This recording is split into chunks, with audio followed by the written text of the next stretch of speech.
Good evening, members of Spiritual Encrypted Encounters. How's everybody doing this evening? I hope everybody is doing well. As y'all know, we were having technical difficulties earlier that we was unable to get onto where we normally go live. So I'm going live here on YouTube. So hopefully, when the viewers come in, we'll be able to check out the comments here. Uh, for those that are tuning in, those who are tuning in here on YouTube, for those who tune in on my group Spiritual Encrypted Encounters on Facebook, and for those who tune in under my short reel TikToks under AbeCS895. How's everybody doing this evening? Hopefully we can get something going on here with the comments. I will share this live with some of the groups I'm affiliated with, brother and sisters.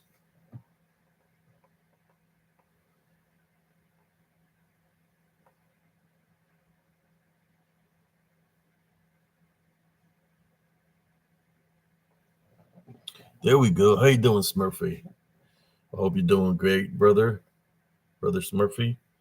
So we already now we know that it was a problem that's happening. Hopefully over there, hopefully they can get it fixed by tomorrow. But yes, I could not see nobody on the chat, brothers and sisters. So here we go. Cousin Jesse said he'll moderate for a little bit. So we'll figure out what's going on with StreamYard.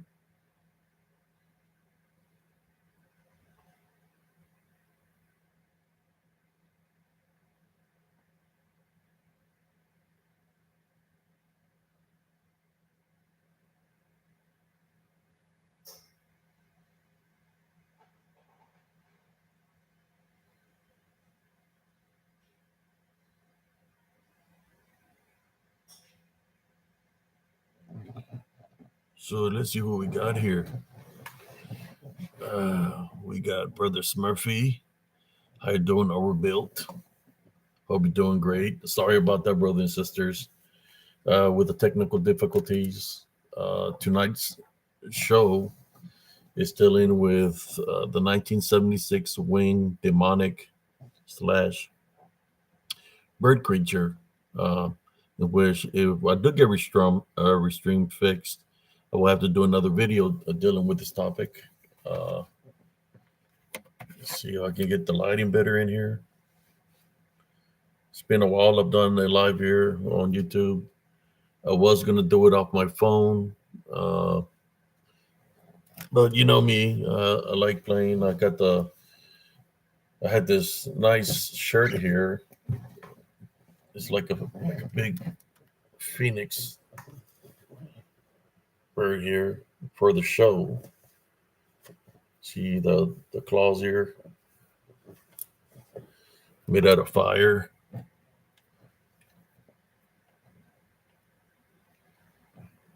Let me change the lighting up here a little bit.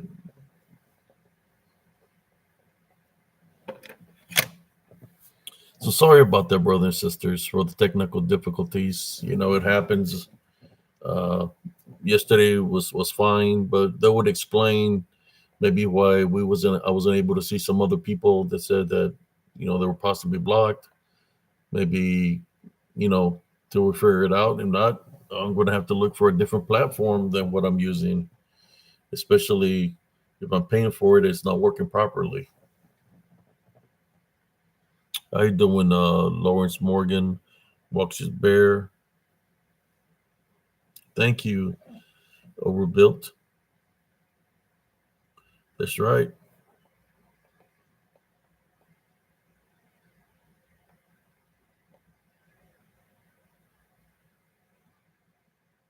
Yes.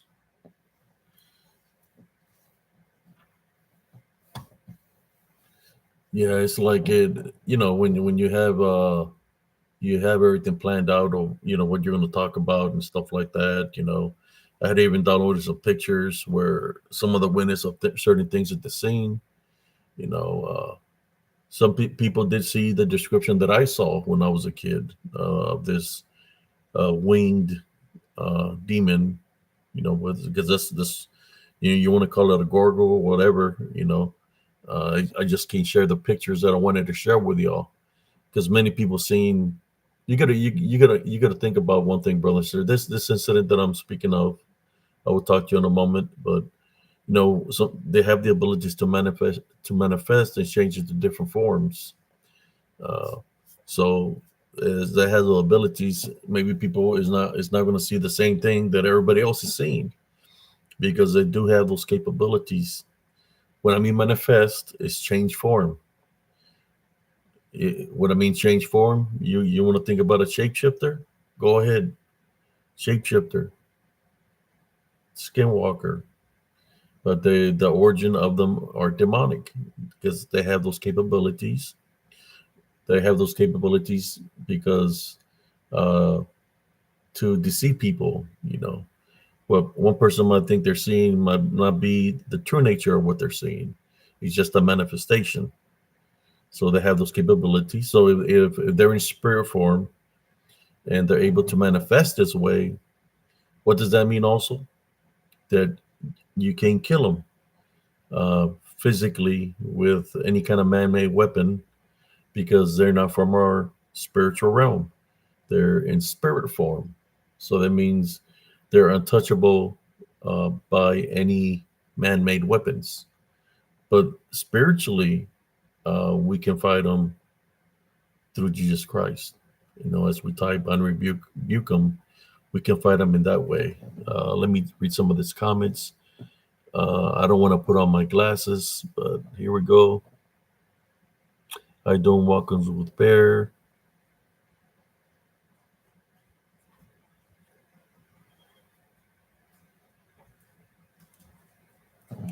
The shed on the other stream was dropping on and off 5 hours ago. Might be a ticket. Oh, okay. So they were having problems. Okay. Well, thank you for letting me know. Because I thought it was my stuff. So it was uh, an issue between them. Well, thank you for letting me know, uh, brother Overbuilt.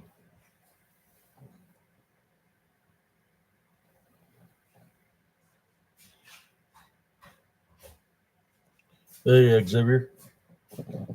They're saying that there was tech issues with it and YouTube earlier. Oh yeah. For about 5 hours ago. So there've been a lot of people having problems. Yeah, I see my headphone. Yeah. How close is it? I don't know. Check it out. So there's something on YouTube. Yeah, YouTube. All right. Yeah, yesterday I was doing a live and I was kind of tired some. That I wanted to continue to do the live, but my body was telling me go to sleep. And guess what? I did not go to sleep because I'm hard headed. So I stayed up.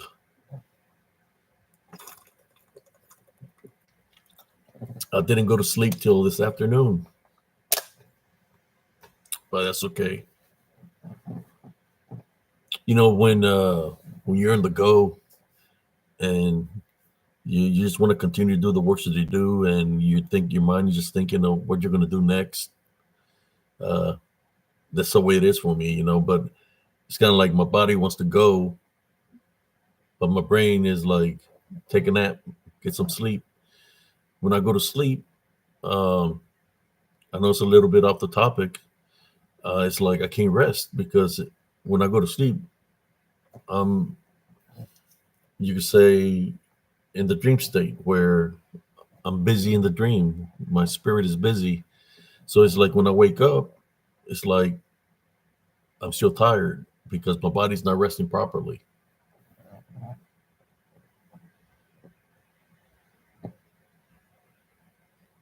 I don't know if anybody's feeling that. It could be the weather. I don't know. Because I was gonna do the live through my phone, but I said no. I'm just gonna this way because on the phone it looks small. You'll be able to see me better, but it's small. The print is small. How you doing, Sister Annette? Hope you're doing great.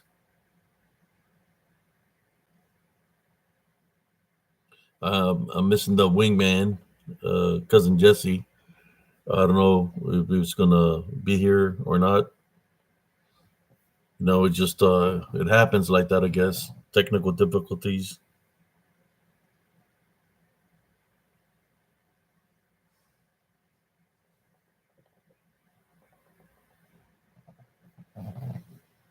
So how's everybody doing this evening? I guess we can get right into the nitty gritty of the this topic here. This is an incident that happened in South Texas in the Rio Grande Valley in 1976. Between in 1976, an incident happened where people in the Rio Grande Valley, which is for those to know, that's in the tip of Texas and the bottom tip of Texas, down over there by Brownsville area, which is called the Rio Grande Valley. In 1975, when I was 7 years old, uh, there was this giant bird. People were calling it a bird. People were calling it many things because it was people every time people seen it, it looked different. It wasn't the same thing because they were getting multiple different descriptions by multiple people because this thing was attacking people, uh, hitting people's vehicles, hitting people's homes, uh, try to take a couple of people, children. Um, I remember being in school when this happened, brothers and sisters. I'm looking at all the comments over here to the right. The brother, I think I know a brother exuberance here. So brother exuberance, you already know what to do, brother. Well, whoever's my moderators, if somebody comes in here being disrespectful, you can see them on the way out. I am doing this on public, so what happened, brothers and sisters? A lot of people were attacked. There was this guy that got a pretty deep gashes where he had scratched him I believe, on the back or in the chest, one of the places. And but you know, uh, people have heard the story of what I said, what happened to me when I was a kid. And I just want you to know this. Called, I have a friend of mine that's making a movie out of this called the Raymondville Terror. El Pájaro. That's what it's called. This happened in 1976. That even you had even guess people of brujeria and people dealing with the white magic, curanderas, where they went into prayer in the streets trying to fight whatever it was that was coming and attacking the town. It was a town, and then it wasn't just our town; it was all throughout the Rio Grande Valley. So it's like they wouldn't let the children play out there too much by themselves because they were afraid that this big bird or creature was going to come and grab the children. I remember we couldn't even play uh, at recess during school. They had us, what they would have us do for recess is give us a piece of paper and draw a picture to see if anybody could draw this bird, if anybody seen it, how it looked and stuff like that. Uh, I did have an encounter in which I know what I seen, what it looked. Somebody gave a description of something of it, in which I looked at the picture, and it kind of resembled what I seen, but they called it a demon or an ape monkey or an ape gorilla. Like something that's like an ape or a gorilla with red eyes.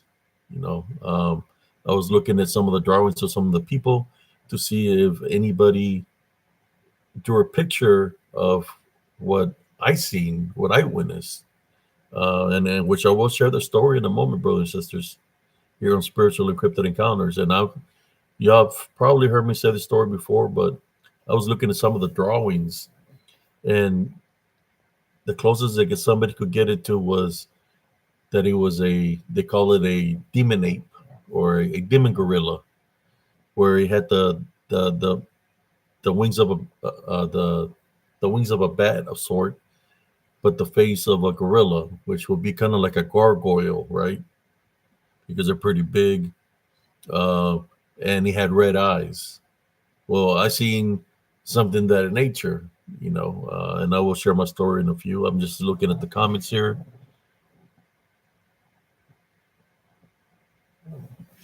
So let me see if I can show y'all some of the pictures that people were talking about what they witnessed. Um, like I said, I took a couple of screenshots of what I remember. Well, I will share the story with you in a few. Well, maybe I'll share it right now. Since we're having internet problems, and most of y'all have to go to work and stuff like that. I probably will not stay too late because I do want to talk about this through the stream. But I'm going to share the story right now um, about this incident that happened in 1976. Oh yes, a lot of people to this day talk about it because some people have scars. Uh, I'm one of those individuals that has scars on my face. I think I was showing y'all where you see there's my regular hairline, but right here is where I got scratched. I got scratched in my face, uh, down on my face towards my eyelids. My I'm not like I said. It's hard to share the pic. I think I have a picture where you can see the scars, but I'm going to share what happened, brothers and sisters. Um, Hola, Sister Ivy Ramirez. How are you? We got Sister Sashi.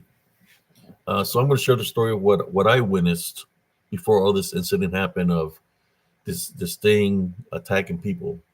Uh, I'm going to give my version of what I witnessed, what happened to us when I was 7 years old.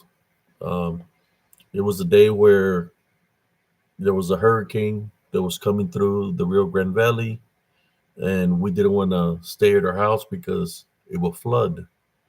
So we decided to go further up towards San Manuel, which is another town, which is higher ground, uh, but it still floods, right? But it's higher ground, and we had some friends that live in a ranch out there.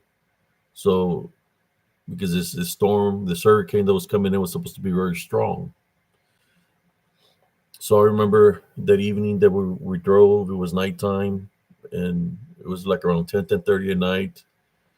There was a rest area. We took a left. There's a dirt road between the rest area. There's a dirt road right beside it, and we started going down the dirt road. You know how imagine it's 1975 when we have the station wagon that's that off green, that nasty off green color. Well, that's made out of steel, or that's some the station wagon we had, that off green ugly color. So we're going down this road. This is, remember, in 1976. So we're driving down this road, and we see a big fish. How you doing, cousin Jesse? We see a fish because on this road there's a lagoon or a swamp that's on two sides. The swamp is bigger on the left side, but there's a swamp on the right. Um, so we seen this. There's water crossing over the dirt road because it was already raining hard from the hurricane that was coming through, and we seen a big fish in the middle of the road. I got all excited. You know, when you see something like that, it's like one thing in a lifetime. I got all excited. I got off the station wagon and I ran. So my dad got off, and I went and grabbed the fish so we wouldn't be able to. So the first thing I was thinking was a fish fry when I seen this big fish, right? So I grabbed the fish and I'm all excited. A kid, 7 years old. Matter of fact, the picture right there that's here on YouTube of me as a kid. If you see that picture, well, I'll get to that in a moment. Uh, I grabbed the fish and I was all excited. And my dad was all happy too because it was a big fish. And as we were grabbing the fish, we just hear this weird sound, like some kind of screech sound, yell sound of some sort that's very high pitched, and it hurt our ears. That's how loud it was. So when we looked to where the sound came from, there was a tree stump in the middle of the swamp. Well, on that tree stump, it was sitting there.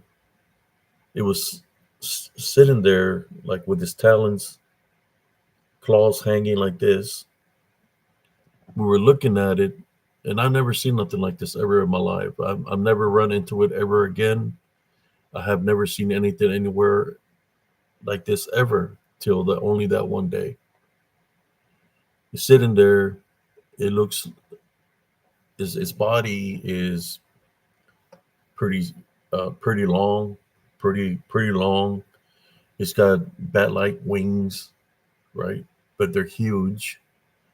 Uh, and uh, it's got a long neck, and it's looking at us, and it opens its mouth and make the sound again, but it doesn't have a beak. It looks like a head like of a person, but it's not a person. And it's midnight black. It's like midnight black. That's the color from head to toe. The same material of what I witnessed is the same texture of the wings would be the same texture the body was. So it would make it kind of like aerodynamic, right? Because it was the you had this demonic wings or like bat-like wings, and they were huge, they were massive, and he had a lot of sharp teeth, and you could see the teeth, and you could see the talons, and he kept on screeching at us. And I was thinking that maybe he wanted us to leave the fish there. So it's got red eyes, right? Looking at us. It's got red eyes looking at us. Guess red eyes is not a good thing, whether you think about the color red, you can think of a predator. That's something that's going to attack with the red eyes. Or when you think about the color red, you think of something demonic. What things do we know that have red eyes? The Mothman had red eyes, and hellhounds have red eyes. Some Bigfoots have red eyes. Dogmans have red eyes. Things that people have seen that are demonic in nature have red eyes. So now I'm seeing this thing with the red eyes looking at me, and he makes his sound again. I grab the fish, and I took a run into the station wagon. As I was running to the station wagon, it went up in the air real fast. Like, it didn't flap the wings like a bird. It just levitated like with supersonic speed. It went up in the air. Um, we got into the station wagon, and I tell him, my dad, let's go, let's go, let's go. So we have to go slow down the road because the water's crossing. So we're going slow on the road, and the water is just, going to the sides. We were able to cross the swamp, and we have to drive ahead another like half a mile to get to our friend's house. The name is Shui and Matilda. So we're driving. As we're driving, we just hear on top of the hood, you just hear. We're passed up. It's flying fast. It scratched the top of the station wagon, and then we're driving, trying to get to our destination, to the ranch. And he comes and he flies right beside us, and he's looking at us like this, making that weird noise. I mean, the head looks. I'm not going to say human, but it's got the shape of a human head, right? But it's not. It wasn't a human because the eyes are red and he had sharp teeth, and it's making this weird sound again, and it starts hitting our station wagon. I mean, when we seen the full length of it, as big as it was almost as big as a station wagon. I guess we didn't see its true height. I mean, because it flew so fast. But when it was flying beside us, it kept on hitting the station wagon, trying to run us off the road. We were sliding in the mud. It was hitting us real hard. Till we finally got to the ranch. You know, you could say we're all scared. We were praying. My mother was praying. Everybody was praying. We finally make it to the ranch. We're all scared. We're looking in the sky when we get up the station. Oh, and hurry, hurry, get in, get in. We're all running inside the house. You know, I mean, this thing scratched the station wagon and was hitting us, trying to hit us off the road. So we're looking in the sky as we're running inside the house. You know, we're running there and we're all scared. And they're like, "Hey, what's going on?" And we tell them what happened. You know, and the man, Chewy, he starts laughing. And he said, "Oh, that's the first time you've met." This is what he said. He said, "Oh, that's the first time you've met the demon of the area, of this area." And my father like, "What do you mean the demon of this area?" So yeah, so you know he heard the story. He said, "Yeah, that's where he lives in that area. It's the demon of this area." And he told us a story where there was a witch that before she passed away, she had summoned a demon. That when she passed away, the demon remained, right? So he said that we seen the demon of the area of that area by the swamp, right? So we stayed there for the weekend. Uh, as we stayed there for the weekend, we were still freaking out and didn't want to go outside or nothing, you know. Waited for the water to settle down, for the hurricane to subside. Uh, it was a Sunday when we decided to go back. So we're driving. It's sunny. It's still there's still some rain clouds, but this it's sunny. We drive through the past the lagoon, and the road is all muddy. We get back on the highway and we can see all the damage from the hurricane. You know, it's flooded everywhere. As we're driving back to our town, that's like probably like 21 miles, 23 miles to where they live, back to our town from that location. We could see all the water from the hurricane to the left by the woods, right where it's flooded. So we're driving, and I see it. You know, I'm seeing the same thing I seen that night, going from tree to tree, like it's following us. You know, I tell my parents, "Hey, it's following us. I see it over there. It's coming. It's coming." They were like, "Ah, it's just your imagination. You just freaked out because of what you witnessed, and you're imagining." They said you're imagining that it's following us. So I kept an eye on it. Right, it followed us all the way home. I kept on telling my parents that it was following us, jumping, going from the tree line to tree line, and they were telling me, "No, just you're dramatized. Is your imagination? You're thinking about it too much. It's your imagination. It's just your mind playing games on you." So we get home and it's flooded. Water all the way up to like the waist area. So I'm out there in the backyard. I'm like trying to forget what happened. What we witnessed. Um, let me read some of the comments here. We got cousin Jesse. Yes, Lawrence.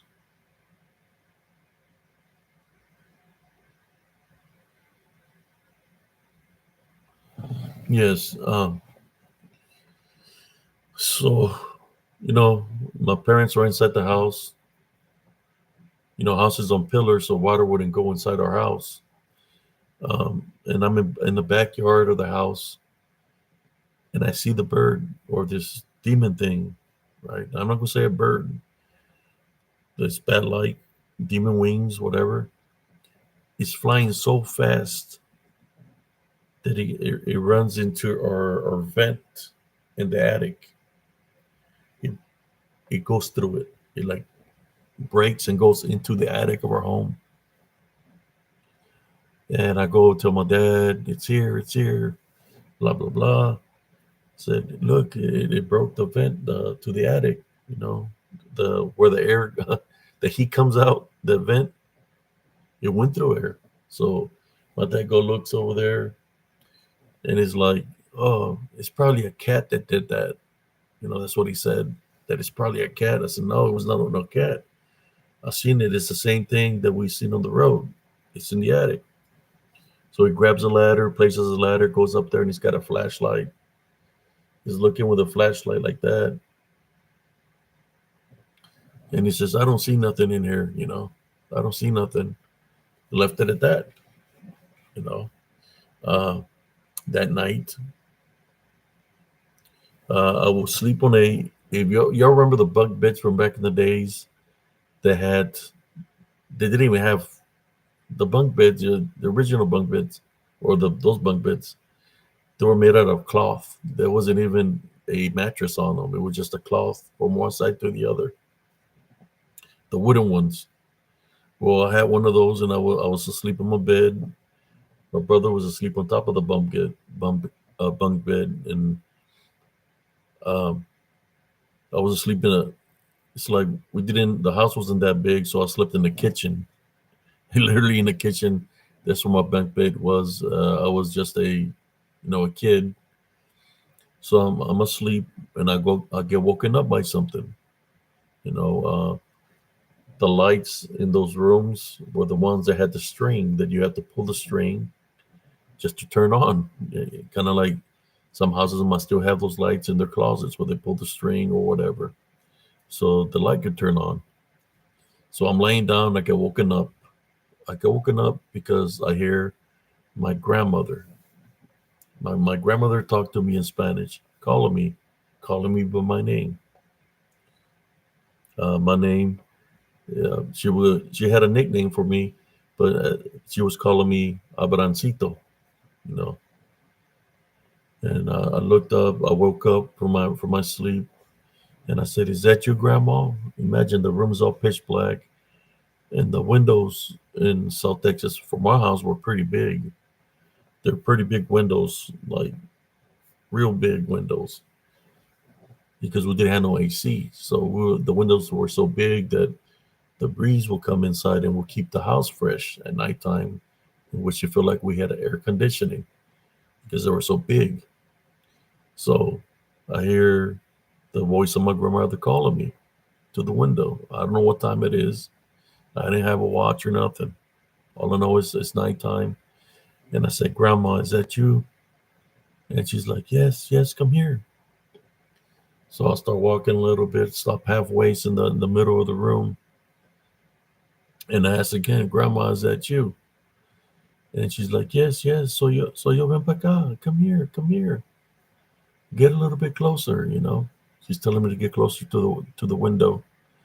Um, as I start getting closer to the window, right? Oh, what was that? Something weird just happened. I could see, I could see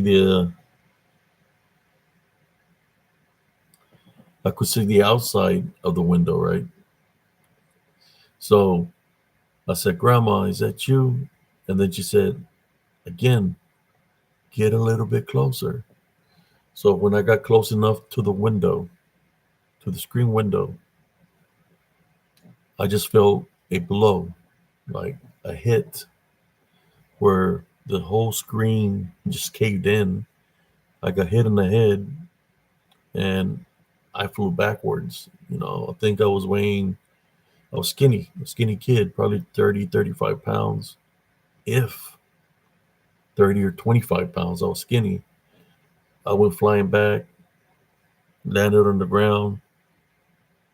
I could hear my parents get up to see what the commotion was about. They turned on the light. The whole screen window was ripped off, and I was bleeding from my face. I mean, I had blood all over my face, uh, where the uh, took a chunk of my hair from way up on top of here, and it left the marks.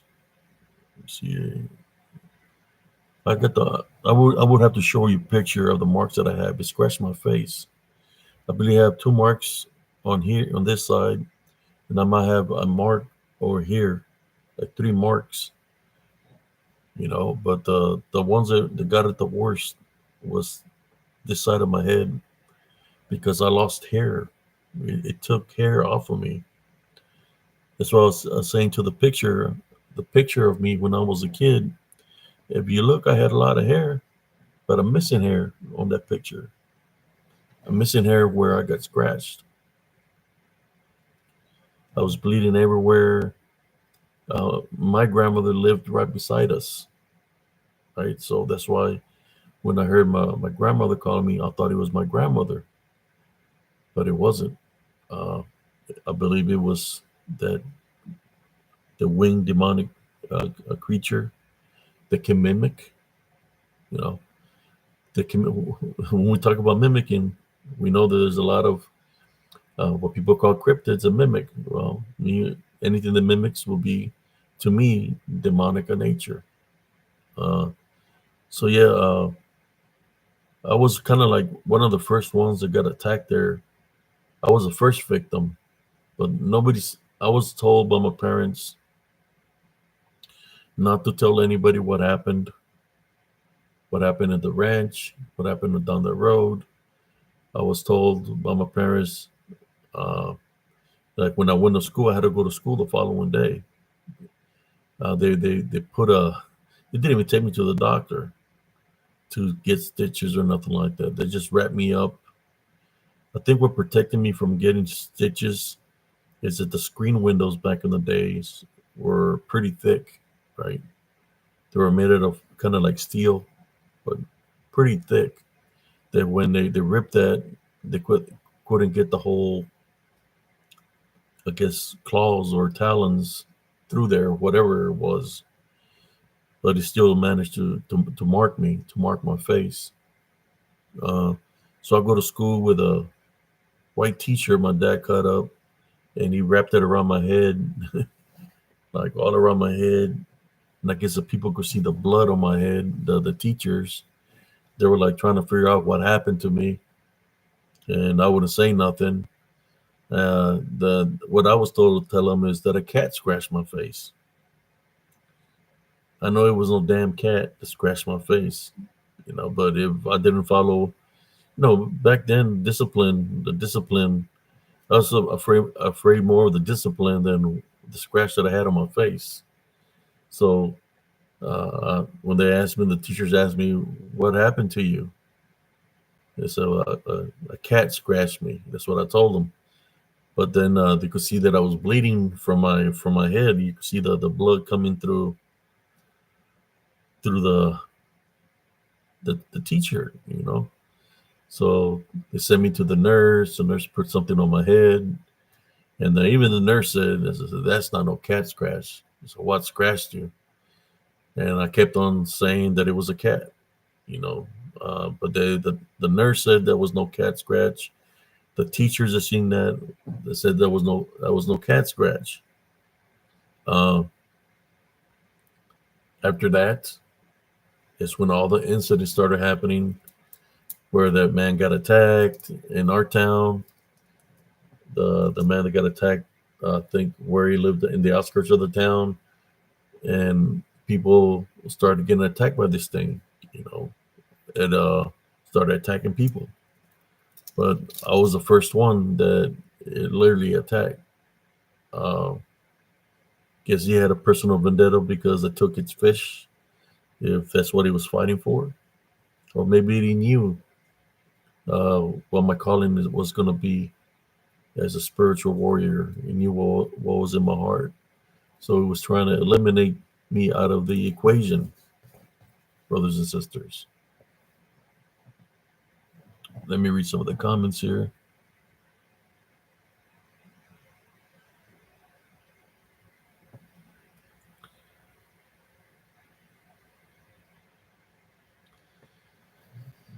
Yeah, so that's the thing that messed up my hairline, man. Look at this side. Look at this side. It's not even. When you look at this side, look how big that is. messed up my hairline. This side compared to this side, that's because it messed up my roots, my hair. It like clawed the hell out of me.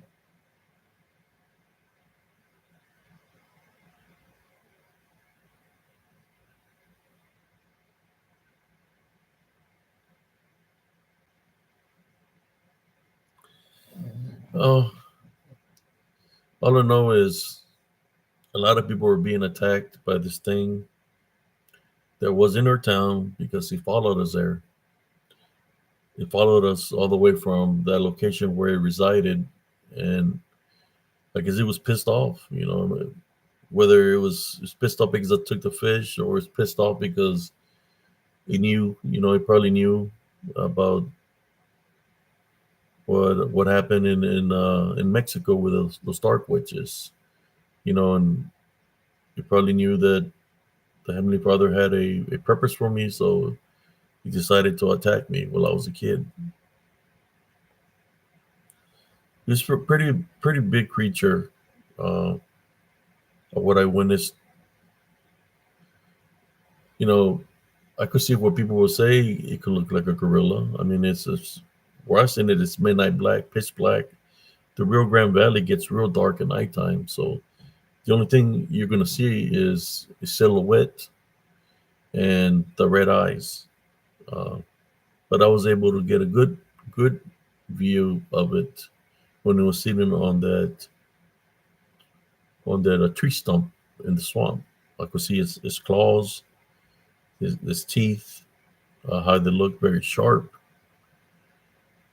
The way his neck was, the way the eyes were, it was just.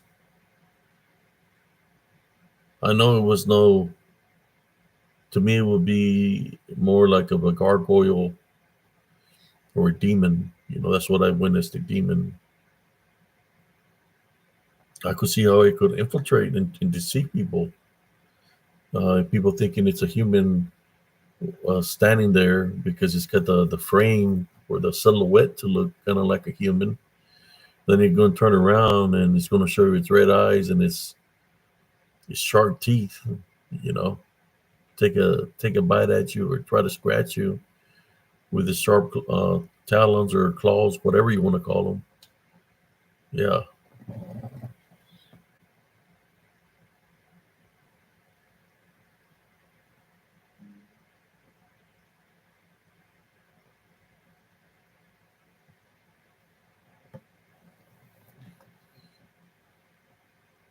Oh yeah.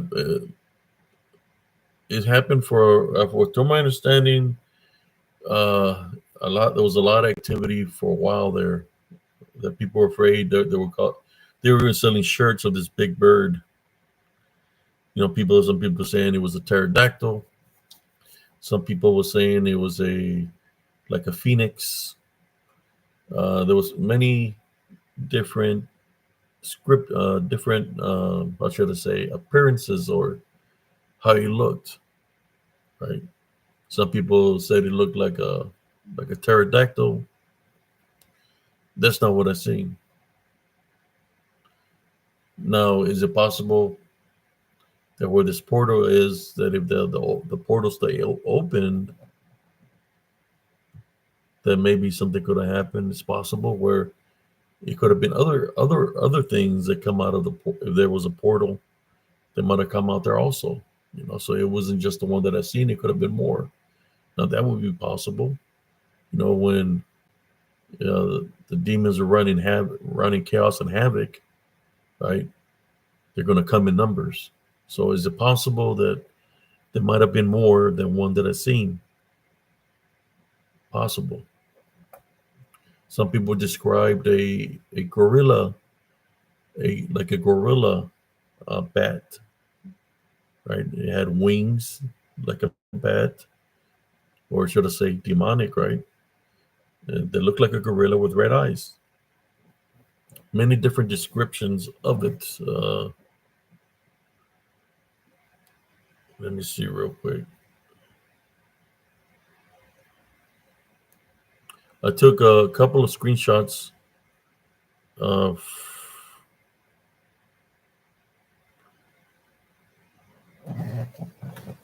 just some of the descriptions, like here's one of the descriptions that somebody described this creature to be. They kind of made it look kind of like a bat. Like I said, he had like wings like a bat. That's one of the descriptions. Then somebody posted this one here, where it's got the demon bats, but looks kind of like a ape. They posted that description. Somebody posted a description of a pterodactyl. See, somebody got one like a gorilla, uh, with the big wings and red eyes. Some of the descriptions that people describe.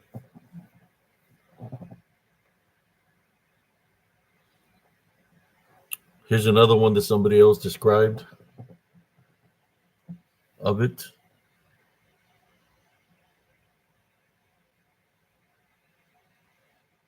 Now, this one, I believe it might be kind of like a lechuza, but they described it to look like this.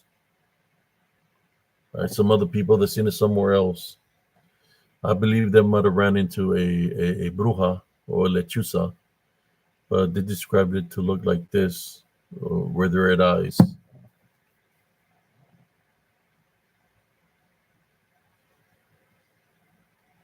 That's not what I seen. The one I seen was pretty tall, very agile. Uh, it was. It's not. It wasn't big, like huge. I mean, it was way taller than me. As a kid, 7 foot, 8 foot, 9 foot, uh, long, big wings. Not huge, not wide, slim. That's why it was moved so fast. It was agile. So, and the way the head look and the red eyes, the sharp teeth, the what you can see the white teeth and the white uh, sharp claws that he had. Where we're standing on the tree stump. The only thing I couldn't see if he had claws on his wings. I couldn't see that because it happened so fast.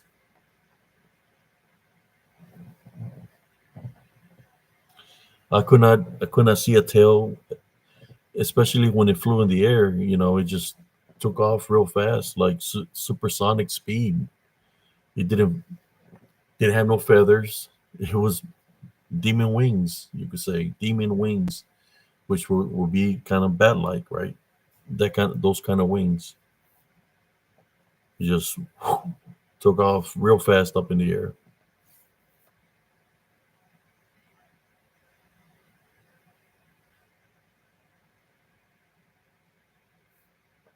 Some people, like I said they've seen something that looked like a bat with wings.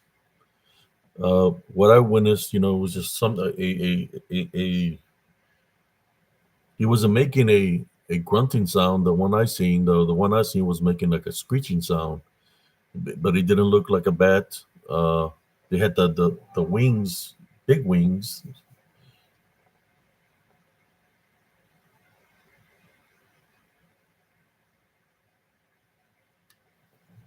like bat wings. I would say demonic.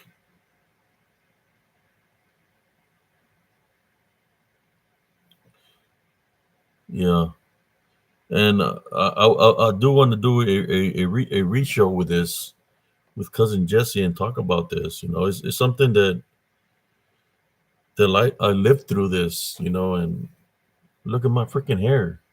He owes me my freaking hair. Look at that side compared to this side. There's times, brothers and sisters, when I wake up that I could see the red marks, like where it clawed me. They go all the way up to my eyebrows. I believe he was trying to take my eye, or trying to grab me from the head and pull me out of the window. From my head, I was just a kid, 7 years old, weighing 25, 30 pounds, and this thing is huge like this. He could have easily taken me up in the air.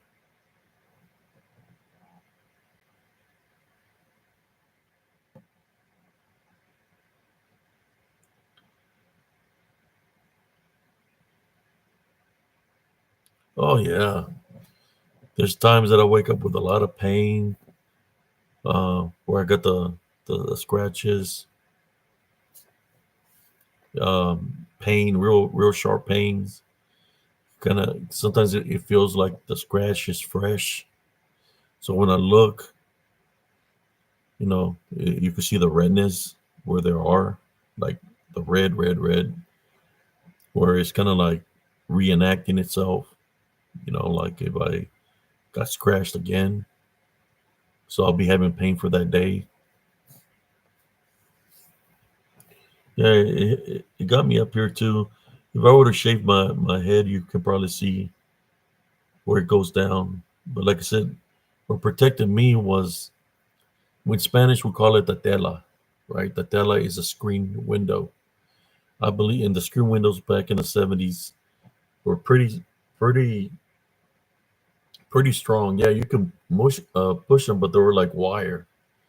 If there would have been this other kind of windows that are a different kind of material, it probably would have taken me.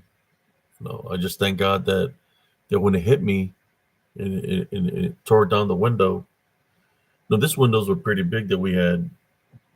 I say like 5 foot, 6 foot windows that are like, guess, I don't know how wide, pretty wide and pretty tall. That he could have easily took me out the window, and I believe that's what he was trying to do. He was trying to take me.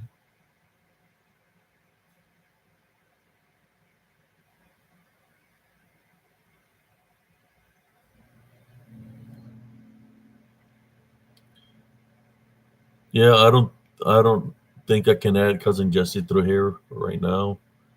Um, I don't think it gives me that option to add. So it hasn't been giving me an object to add in a long time. Is there any questions? Because I still got more to talk to you all about this. Yeah, I can ask you any questions. I'll take a little pause. Let me drink some water here. Just thinking about it, brothers and sisters, the memories, the flashbacks of this incident. Uh, my brother didn't get off. He was a little bit older than me. So if I was 7, he was not 9. My sister and my two sisters were in the vehicle. I don't believe my other brother was born yet, my brother Robert. Um, so my sisters 1 year, we're 1 year apart. My sister Guadalupe. So then my other sister was like younger, a B, probably like 2 3 years younger than Guadalupe.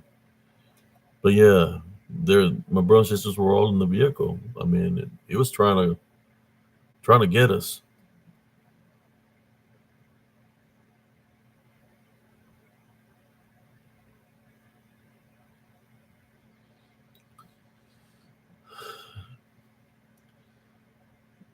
I mean, they knew something happened to me. They knew it was no cat. They knew it was no cat that scratched me. My grandmother knew it was no cat that scratched me, but they just didn't want no heat from from the city or from anybody to come tell them, questioning them or anything like that, what happened or whatever. I mean, because a lot of people did get attacked. A lot of people were getting tormented by it, and it was running havoc. That just the people didn't know where it came from, how it got there. I knew where it came from, and I know how I got there because he followed us from a certain area. I think there's a location where this thing, down the path. There's a location called. I think cousin Jesse, if he's still here. What is that location called, Primo? Where the salt is? Is it called? It's a historical marker, a historical area. I think it's called Sal del Rey. Well, down the opposite from the Sal del Rey is where this demon was. But there's a location there. Yeah, there you go. La Minas de Sa. You can Google it, and I could, if you look at that, there's a look at the map of the coordinates. You're going to be. I don't know if the rest area even exists, but it used to be a little rest area there, and the dirt road is there for those that are adventurous. If for those that are adventurous, trying to see if it still exists, I believe that, to my understanding, that people are still citing this thing for years now.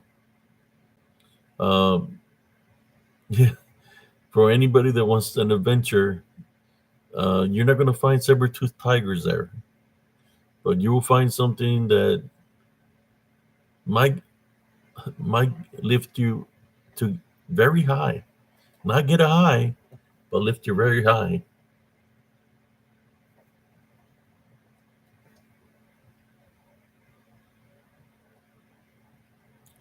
Yeah, Sal del Rey. Del Rey, that's what it's called. Cousin Jess has been in their location. He just didn't know.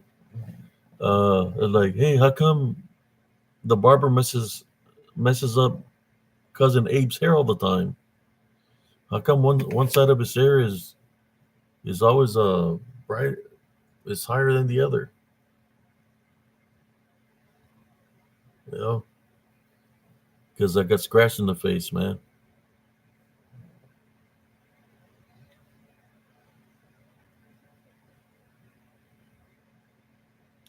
Oh man,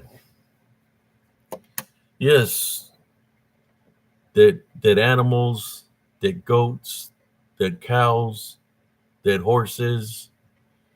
Like I said, it was terrorizing the Rio Grande Valley. It was causing all kinds of stuff. Yeah, people were missing their pets. Toto was missing. Fido was missing. Garfield wound up missing. Yeah, people were losing their pets. Pets were missing. I mean, as far as I know, maybe possibly people, because people might have been missing. I'm talking about illegal immigrants, right? They could cross the border. If they're crossing the border around that time frame and they run into it, most likely there are missing too. People most likely, you just we don't know because most likely people were missing too. I would say, but anybody's more than welcome. I can show you where the location is.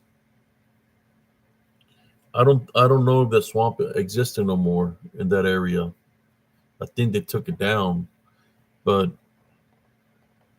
I think of what I seen the last time I went home is that this thing, you know how I told you that it went into the vent into the attic.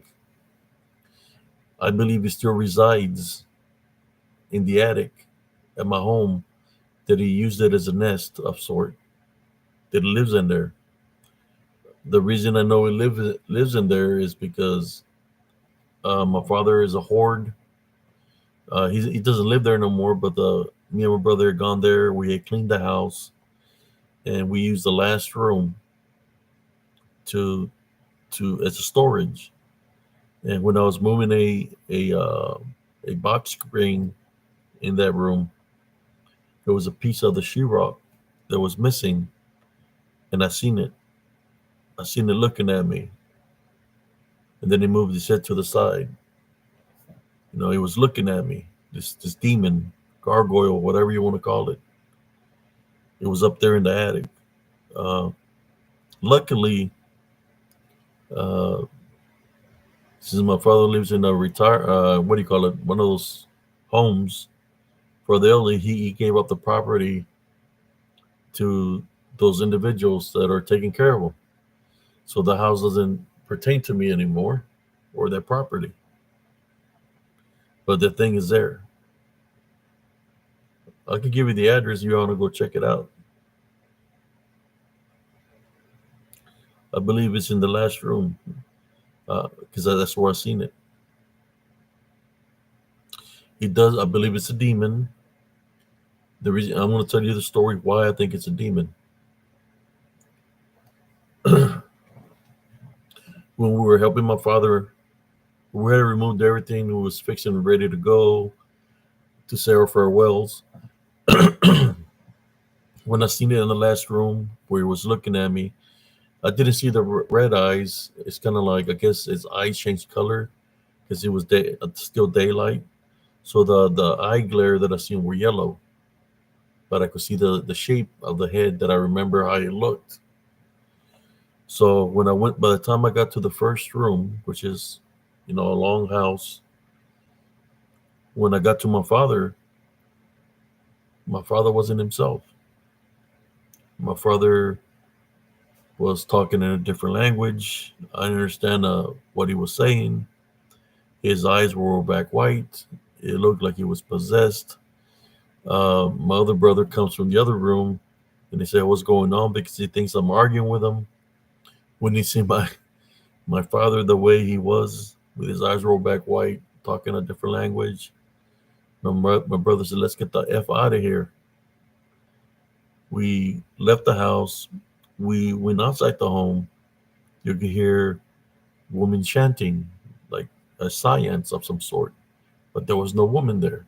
There was like, you could hear several women doing some kind of seance. And we got in the vehicle. My brother started driving like a bat out of the hell. We started leaving the town. We got by the Texaco that goes, it's down 77.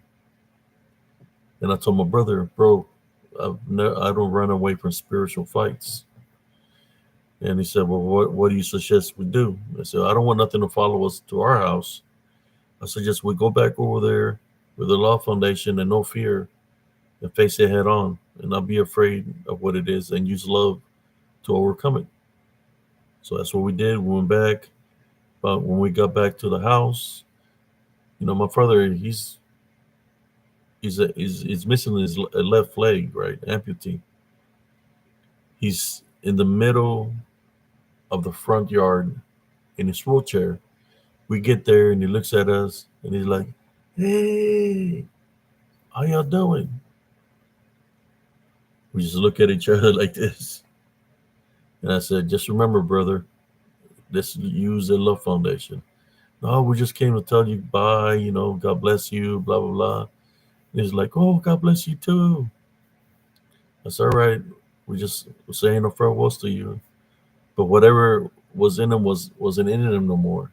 It was normal. So we got in the vehicle and we left.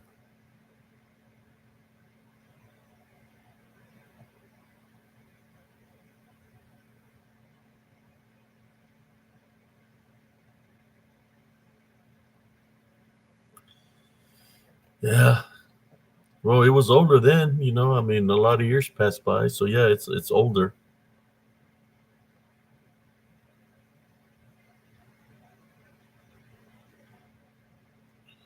So when my father was living there, he had given up in life. He wasn't eating anymore. He was always saying, "God, when are you gonna take me? It's my time." So he was staying in this house with this thing, this winged creature, demon. So he had given up in life, but once they found him on the ground, real sick, that they took him to the hospital. He didn't want to be in the hospital. He wanted to go back home to that place. So they sent him back home. Then they found him again, like almost dead. So they finally took him, and they said, "Okay, we're not going to let you go. We're going to keep you here." And they asked him if there's anything you want to sign over, and he was always very protective of that house. But I'm surprised that he signed it over to them. So Now he stays there, and he gave something to them, which is that house. So they just don't know that there's something within that house. A lot of activity in that house besides that, what I call the winged demon. Uh, some a lot more activity in the house than just that. Cousin Jesse knows about that. A lot more activity besides that.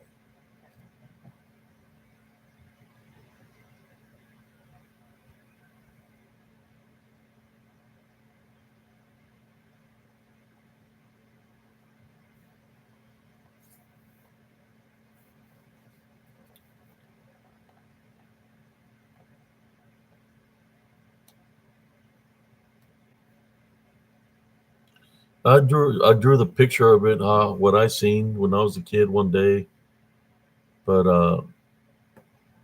I don't know what happened uh, to the drawings that I drew.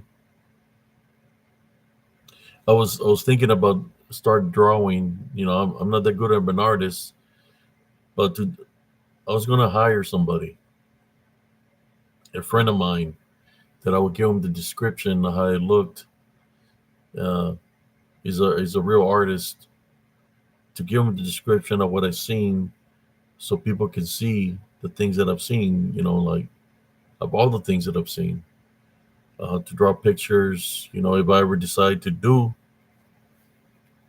a book, write a book of some of my encounters, I would like to have somebody that's a good artist to show the description of what I've seen, whether it's a description of that winged creature, demon, where it's the Llorona picture, the Llorona how I've seen, how I have seen her, uh, the deer woman, this six beastly creatures that I encountered at Elms Grove, and how they look. If I was an artist, I would draw them, but I'm not an artist.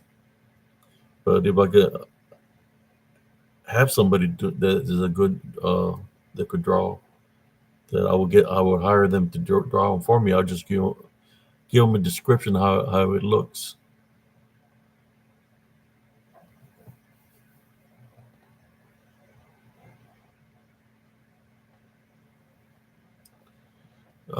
X.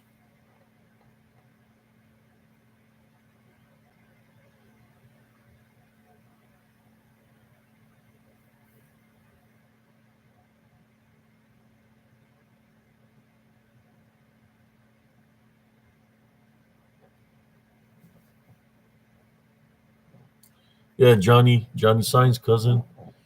That's what I was thinking about. He's a good friend. That's what I was going to try to get, because he's got that mentality to be able to draw that. I was trying to get him, but he's busy. He's an artist, and he's working on vehicles and all kinds of things, projects. He's a professional. He draws drawings on vehicles and motorcycles and all kinds of stuff.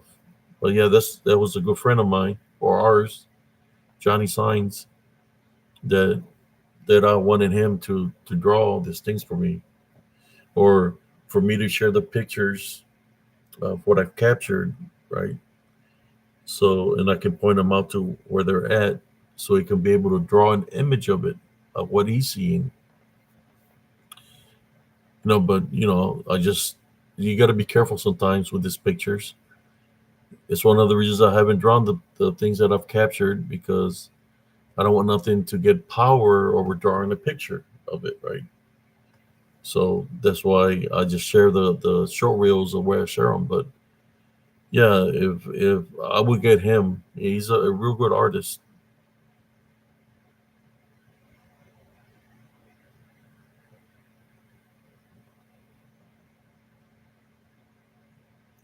Well, my brother probably too, but I know he's busy also, and I don't think he's too happy right now that President Trump won. So I don't know if he would draw a picture for me. He'd probably draw a picture with a little poop with a Trump hat on it.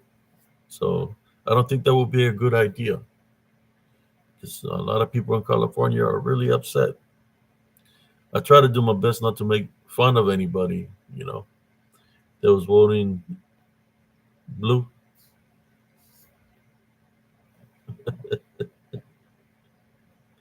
Yeah, I don't think he would do write a good description of it for me. I mean, I did my best not to write nothing about any politics all throughout the year on my timeline, man. Even when he won, I didn't write nothing about anything.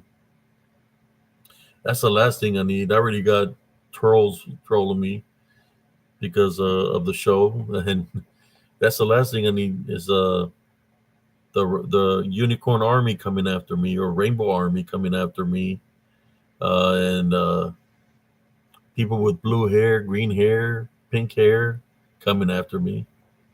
That's okay.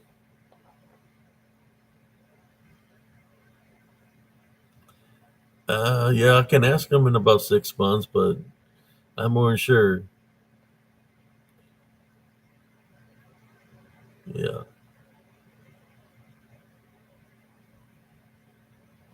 there you go. We got a sleepy Joe Biden. Imagine me doing the show and I'll be like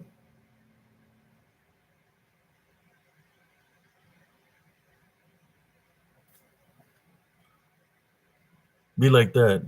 What kind of what kind of you'll be like? What kind of podcast is this? Let me do a sleepy Joe Biden.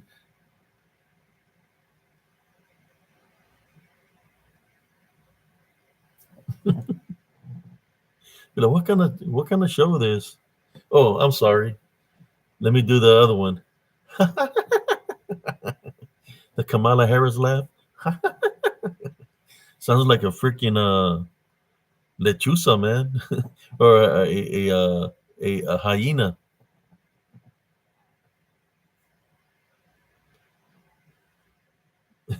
I'm just playing.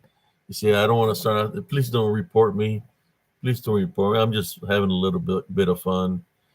It's all good. I mean, y'all had a chance for 4 years with the people that you voted in power, right? Even though there was a little bit of cheating going on, and which we know that happened during the I'm not even going to say that word. When there was a certain thing happening within the United States, there was a lot of cheating going on. They had an opportunity for 4 years to do something. What they do? Flush America down the toilet. But anyways, so much about that. Tonight's topic is about this winged, demonic Thunderbird, bird, whatever. Orville said that's wild. Camel toe supports are nutty. CNN mind control. Yeah.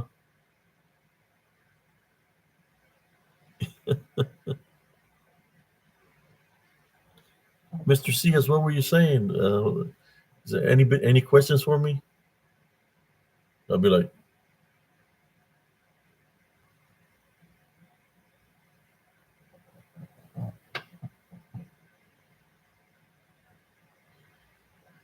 yeah, whatever happened to Sleepy Joe Biden, man?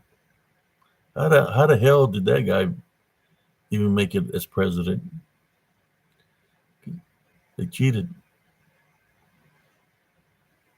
Even now all of America is red.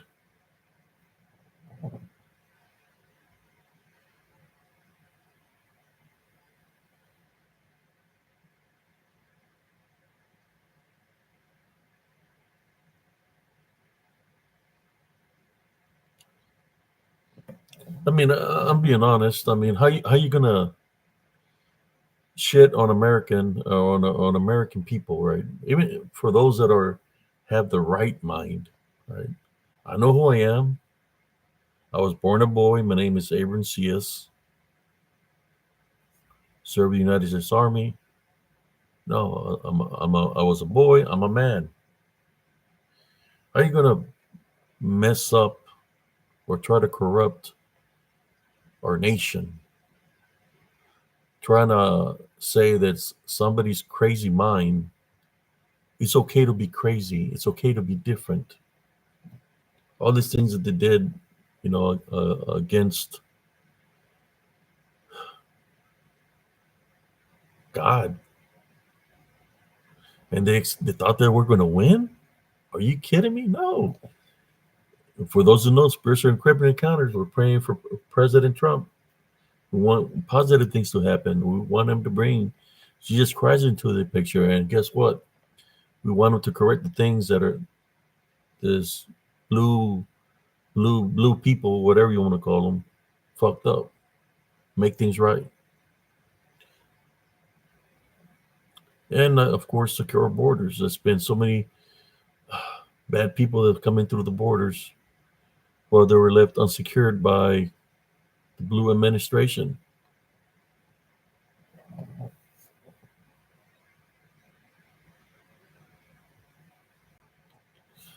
Yes, we're supposed to forgive everyone, but everybody should know the right from wrong. They should know that they've been doing wrong. They knew what they were doing.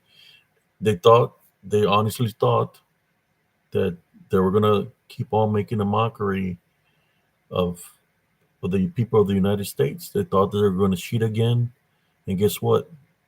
It didn't work this time. If you seen the elections, there was 2 states that hadn't even started to count the votes because they're going to try to cheat again. It backfired.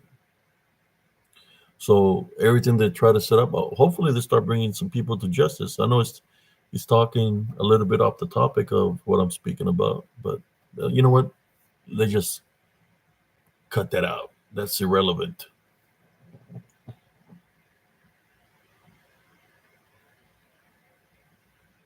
And not everybody elevators just stops at the top floor. That's right. But just because somebody's living in a sin doesn't mean that we have to accept the sin, or somebody has to shove that down our throat, right? Of what they're living in sin. It should be mutual respect, right? Nobody should be judging me for what I believe in. It's okay for them to make fun of Christians or people that believe in the Heavenly Father Jesus Christ, but it's not okay to address them of the issues that they have, that they're being spiritually bonded. They need spiritual help. It's not okay, right? With the people that are in power right now in our society. Why? Why is it not okay? Because that's what they want to allow in our country. They want people to have anger, hatred, chaos, division. That's what they want. That's what they did. That's what they wanted. We can go all the way to Black Lives Matters. That's what they were trying to do all along. But people are seeing that they got used. People don't like being used. I'm almost sure people are seeing the error of their ways, and a lot of people ask God for forgiveness and repent for their sins. And they made the things right. And here we are. Trumping. We be trumping. Yeah, I voted. Sure as hell was for no Kamala Harris.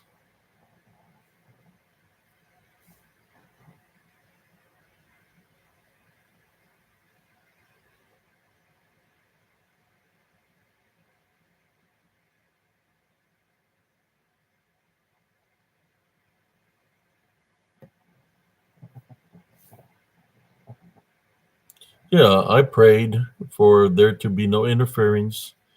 I prayed against for there to be no witchcraft or no currency used in these elections. Whoever tunes in here, they know, because I prayed here in Spiritual Encrypted Encounters. Just like when they're going to assassinate him, I had a vision of something, and I prayed for him here in Spiritual Encrypted Encounters for him to be protected from any witchcraft or necromancy, and if anybody was trying to attempt to do something to him physically, for it not to work. And there we go. We had a Miraculous miracle. Prayer is very important, brothers and sisters. I know I'm getting a little bit off the topic. But yeah, I don't got nothing against nobody. Nobody's perfect. Everybody's still my brothers and sisters. I'm just trying to awaken my brothers and sisters in Christ. Try to awaken some from the people that are being lured the wrong way by wolves in cheap clothing, being misled by false, how should I say, agendas, disorganized spiritual encrypted encounters. To awaken for those who want to be awakened, to leave the abomination and the sins that they're living in, but to awaken spiritually, to awaken uh, in true spirit through a heavenly love foundation, not a love foundation of sin, a heavenly love foundation.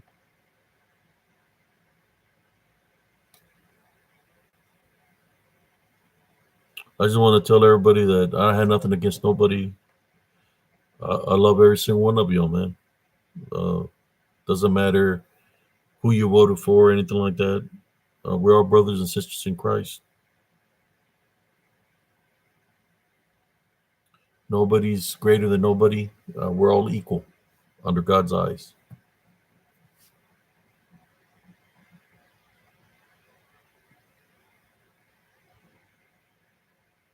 Good night, cousin Jesse. You going to sleep early?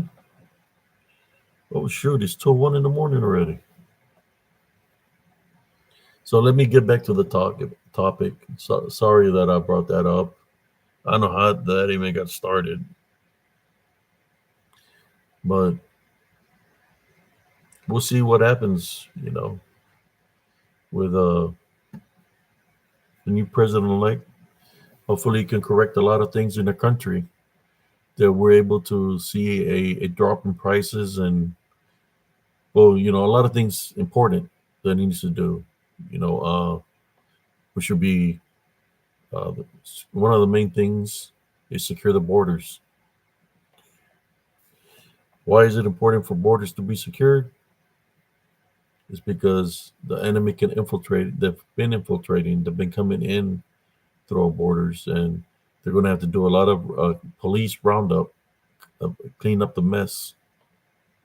So I'm more sure there's going to be a lot of things in place happening, brothers and sisters.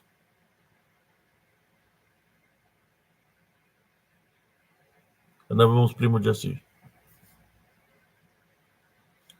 So going back to the situation of the winged demonic creature. Uh,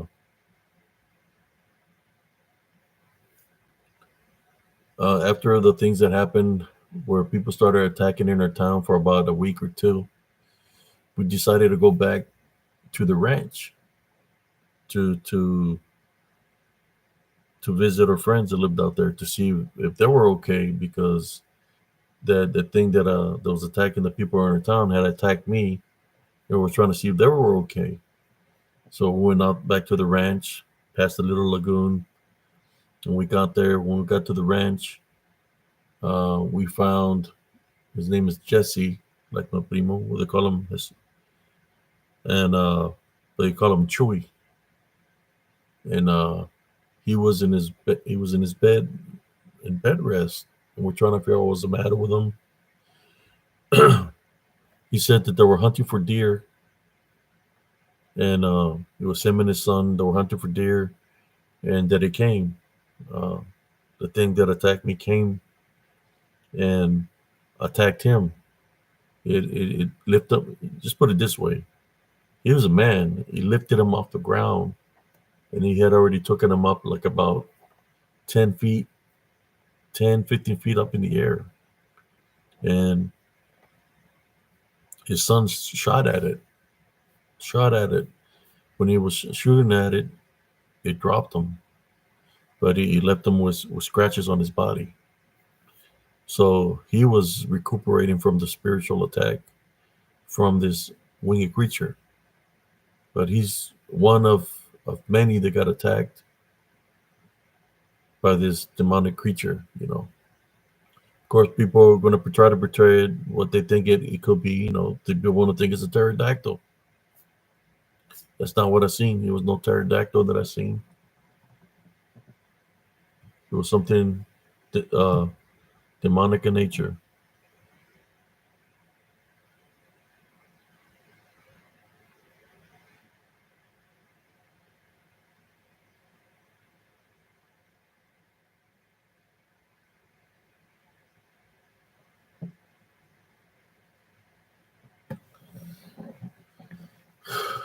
Yeah, so they got attacked also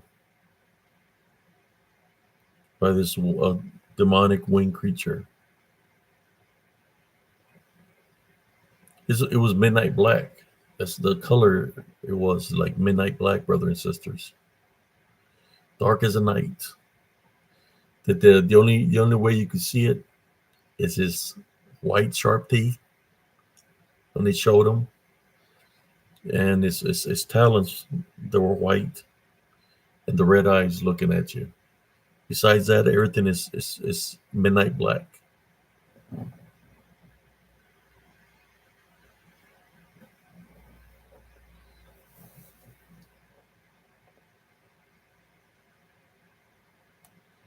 Yeah, like I said, let me see if I got a picture of me. I'm gonna see if I can find a picture of me with, because I was gonna share a picture one day where when I woke up you could see the scratches on my face. And let me see if I got a picture of it so I can show you where it's at on my face through a picture.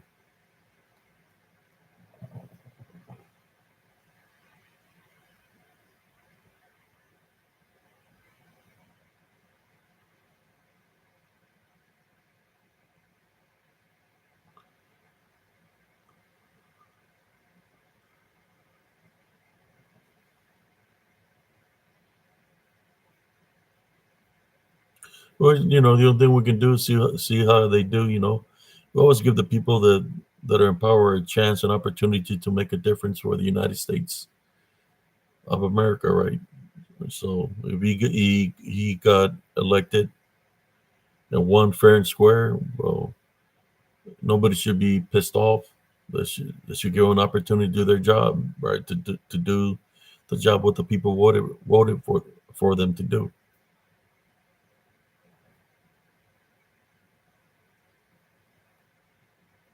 At least give them that. I mean, the 4 years they spent more time targeting him for 4 years than targeting or fixing our economy or making things better for the people in the United States of America. Giving money away to other countries and not securing the borders, you know, it wasn't giving a damn about us. No, that's one thing about people. You forget about them, they're going to forget about you. Elections, the elections was prime example of that.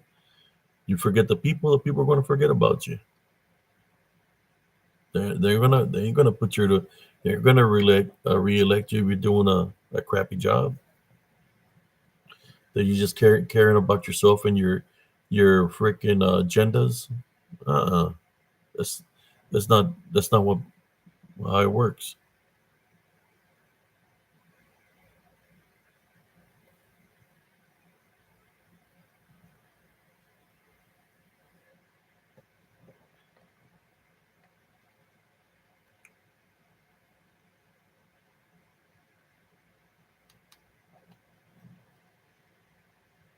Sorry about that. We're even talking about this politics. I wanted to stick to the topic. Like I said, uh, I was trying to share a picture of me with the scratch of maybe it's just this lighting here, this camera.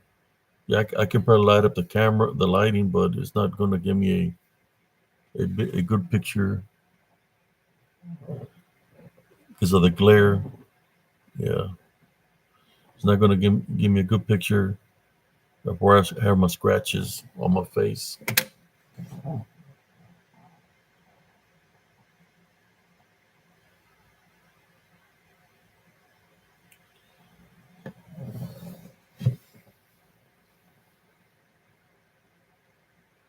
All I'm saying, brothers and sisters, if there's other things that are more important than even the things that are in politics, And these are things that are amongst us and the unseen, How are people going to be able to fight something that's in spirit form if we can unite together to be able to fight against them spiritually, right? Because that's what they're about. They're about spiritual openings, right? So how can I help out somebody that might be on the wrong path and warn them about these unseen forces, but they're not trying to listen to me because I believe in Jesus Christ or I voted for Trump. But I'm truly trying to help out people awaken spiritually, because this is not just about their body, it's about their soul. That's what it is about. How am I going to be able to help people and tell them, hey man, you have to ask God for forgiveness, prepare your sins. You have to get ready. There's an unseen spiritual war happening. Uh, if they don't want to, you can do nothing about that, right? But I'll try my best to help out as many people as possible, brothers and sisters.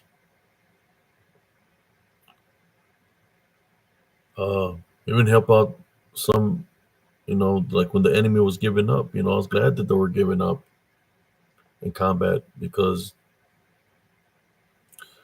they got to live. You don't want people to die, right? So they got to live. I know it's just crazy, but all that is spiritual opening. Anger, hatred, vengeance, thinking the wrong way. All that is a spiritual opening to be spiritually attacked. So what are y'all going to do? What are you going to do? Are you going to say, okay, let's give this a shot. Let's move on forward. I got to maintain my love foundation, my heavenly love foundation. Uh, be prepared to fight for my spirit. Get my next of kin. Talk to them. Prepare them to be able to fight spiritually against these things of the unseen. It's important. It's very important.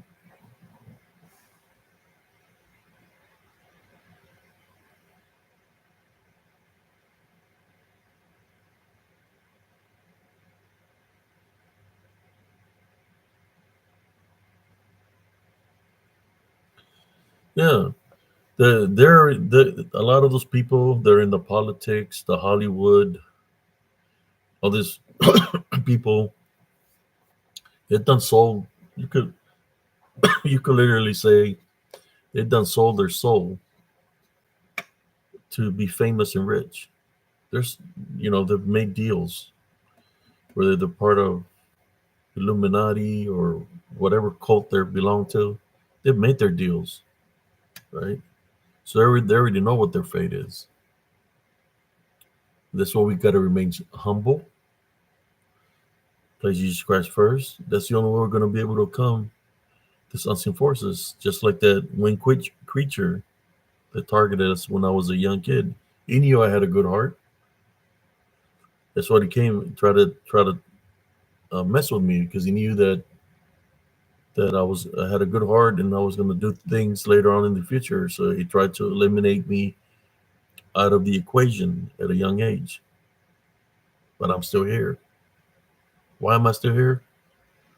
All honor, power, all honor and glory to the Heavenly Father.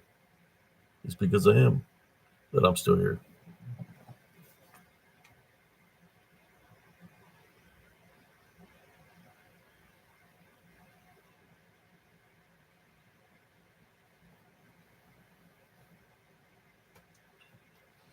Yeah, I mean, I'm just trying to help out my brother and sisters.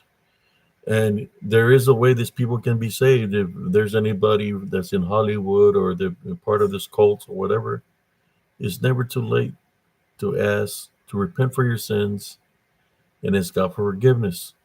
It's never too late.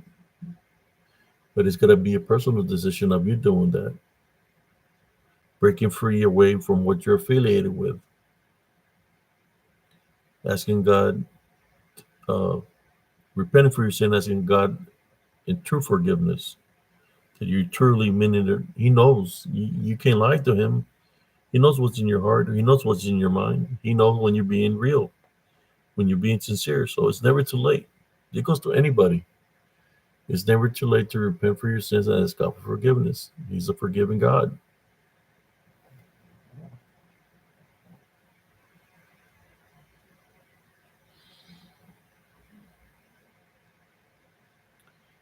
Thank you, Sister Savannah Rivera. Any questions about this ring winged creature? He said, one day I'll draw the picture of what I seen. I'll try to get a good artist so it can really look at what I seen. I've asked my dad, but my dad is already too old, that his memory is not there no more. He always tells me just things like that, you have to look. He says, things like that is in the past. You just have to leave it alone. But what you understand is when you cross something, it's for you to get understanding of things that are around you, where you gain wisdom and knowledge. And since that was something that crossed with me in my path, and I used the wisdom, gain wisdom and knowledge from what I witnessed, well, I'm able to talk about it to help out my brothers and sisters in Christ. That's what I do. You notice when I do a show, it's something of an experience of what I went through, what I learned from it. No, and I think this thing, it really didn't care about the fish. It's just something that's evil like that. Don't give a damn about nothing. So the events that happened, how he attacked the vehicle, how he came after, it's messed me up, messed up Chewy, messed up some people that got attacked by it because he dislikes us. We're God's children. It's demonic beings, a DDN, somebody demonic Nephilim, anything you can think of that's unholy, they dislike mankind because we're children of God and we have the opportunity to make it into the kingdom of heaven. We just got to wash your Q's and P's on the path that we travel.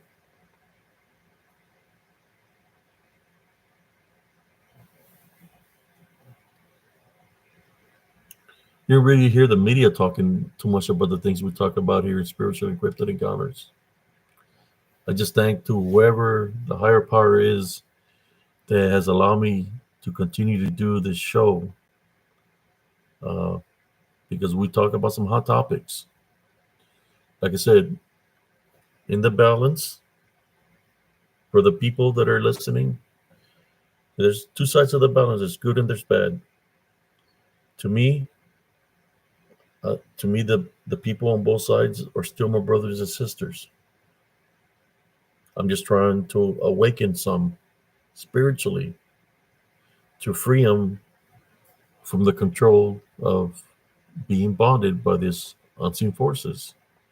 If I can free somebody and save them from a fate that is not good, then I'm doing God's work.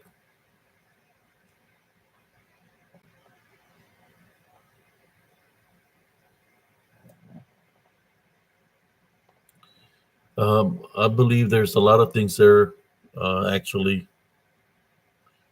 Walks with Bear, a lot of things in that area. A lot of witchcraft and necromancy along the borders. That's another thing they don't talk about. The witchcraft and necromancy that's along the borders, on both sides of the borders. That's one thing social media doesn't talk about.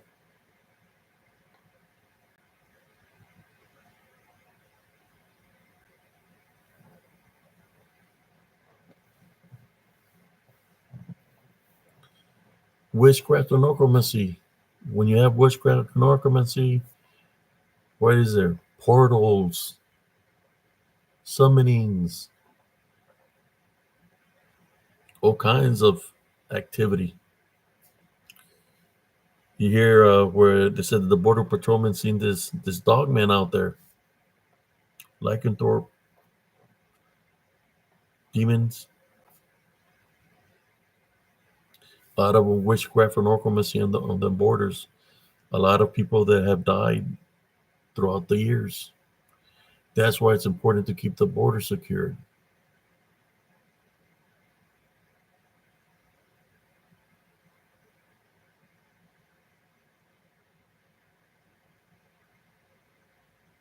Many people have died along the borders. Many bad things have happened, whether it's in Mexico from evil people, cartels, killing people, just taking their money, or the coyotes, right? If you think about a coyote, what is a coyote? It's a person that helps a person cross the border, right? Takes them to somewhere within the United States. They pay them a certain amount of money. So I got a question for y'all. So since Sleepy Joe Biden left the borders open and Kamala Harris, which was a vice president, left the borders open, shouldn't be held accountable for all the smuggling that's been going on into the United States by leaving the borders open? They should be held accountable for it. That's like a form of them being a coyote, which would be a human trafficking smugglers by not securing the borders.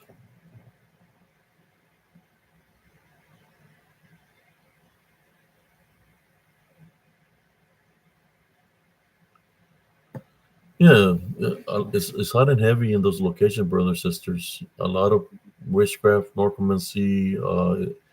It's close to the sea level, and there's a lot of limestone. So and it's very hot. It's near the equator, so you get a lot of paranormal activity down there in the Rio Grande Valley. The Llorona, the Llorona appears just about every year over there in the Rio Grande Valley. The Whaler.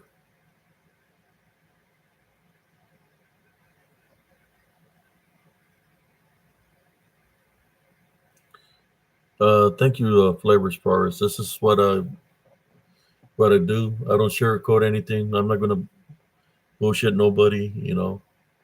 I just speak in truth, man. There's nothing wrong. No, so long as I'm speaking the truth, that's all that matters. Of course, everybody's gonna have their own version of their truth, but I'd rather speak to you in truth than half a truth. No, just speak my mind of what I've seen. Of what I've witnessed, what I've encountered. Yeah, I've seen them. The gargoyles. You don't call them gargoyles? You can call them gargoyles. Tonight I call them winged demonic being slash bird. The reason I put slash bird is because what I witnessed was something that was winged like a bat, where big wings will be like a demon. That's what I've seen. Gargoyle, demon.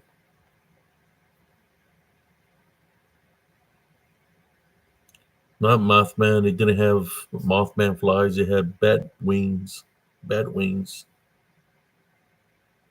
I'm thinking that's what they witnessed out there too, but whoever described them messed up, talking about it was a Mothman. No, if it's the same being, uh, it would be a demon, demonic in nature. All these things have something in common, brothers and sisters. I believe, was it in Chicago, where they were having all the gang violence and all the people were getting killed every day. A lot of people were getting killed. Something was happening in Chicago that really the media didn't talk about it too much. It talked about it this much. When they were having all this black and black crimes in Chicago, maybe 10 years ago, I would assume it was like quite a bit ago. One thing that people were citing were hellhounds, the Hat Man. They were spotting this werewolf-like creatures, what you want to call a dog man. And what seemed to be The Hat Man, you think about the Hat Man, they say that he's got a cape, right? That he's got a cape and he's got red eyes. Well, the cape might not be a cape. The cape could be the demon wings. He's got them down like this. If he opens them up, it's not going to be a cape. It's going to be the demon wings. So I believe they are the same. When you talk about Mothman, this wing creature that I'm talking about, they're the same. Because the wings will look like if it was a cape. I'm just stating the obvious, brothers and sisters, of what I witnessed. So if it looks like he's wearing a cape, but then all of a sudden he goes like this, like, oh shoot. Then you're gonna see the wings, then he's gonna take up in the sky. How you doing, Shay Viking? I hope you're doing great, brother. So yeah, those are a lot of things that people were witnessing. Oh, shadow figures, also the shadow figures. But that's what they love, right? They love chaos and division. That's what they dwell in. That's what they feed on. Especially getting into people's heads, making them do things that they don't know what they're doing, taking lives. That's pure evil, man. That's what evil dwells in. That's why I'm telling anybody here that I have nothing against anybody. I ain't got nothing against anybody. I'm just trying to help out my brothers and sisters in Christ by sharing the stories, the encounters of what I've been through. Sharing is caring, and it'll help out people in the long run to have more understanding, right? Especially having gone through something like that. So you could understand where Brother Abe CS, RCS is coming from.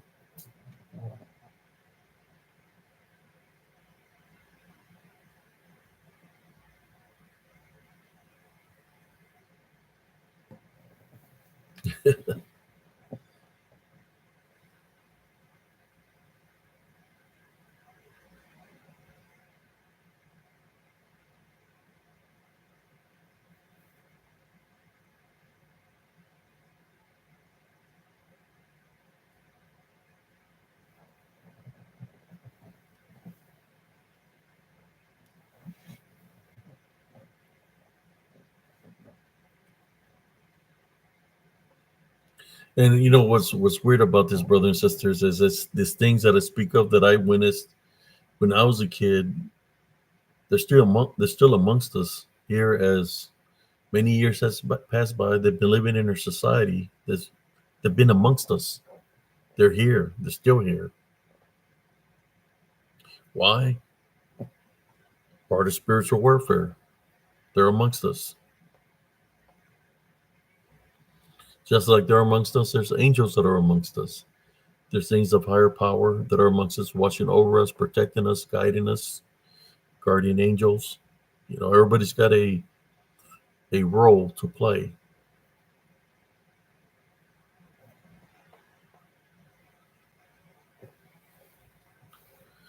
So yeah, this story that I was telling you about, this happened in 1976. It's a true story.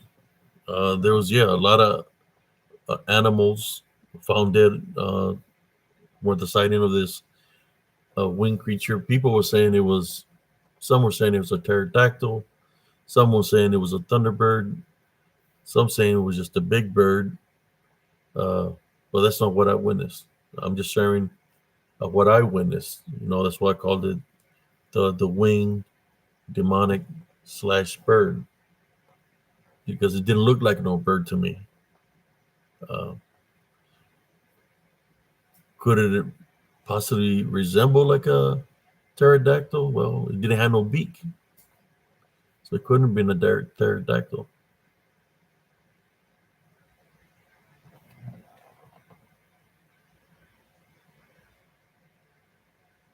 Amen. Texas learn me.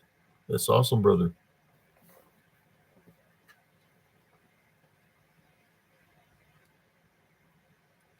Yes. So tonight I was just going to do a 2-hour show. We still got about 11 minutes. Um, I want to apologize again for those that Restream was down today for some reason. So that's why I'm here live right now through the studio, YouTube studio. Those cousin Jesse will be here with us. I'm just hope that you enjoyed this content. Uh, I do plan if I could get Restream back up, do another show and show the pictures and everything of what people are. Try to get as many pictures as possible from that time frame so people could take a glimpse of what other people were drawing or sketching of what they were seeing. You know,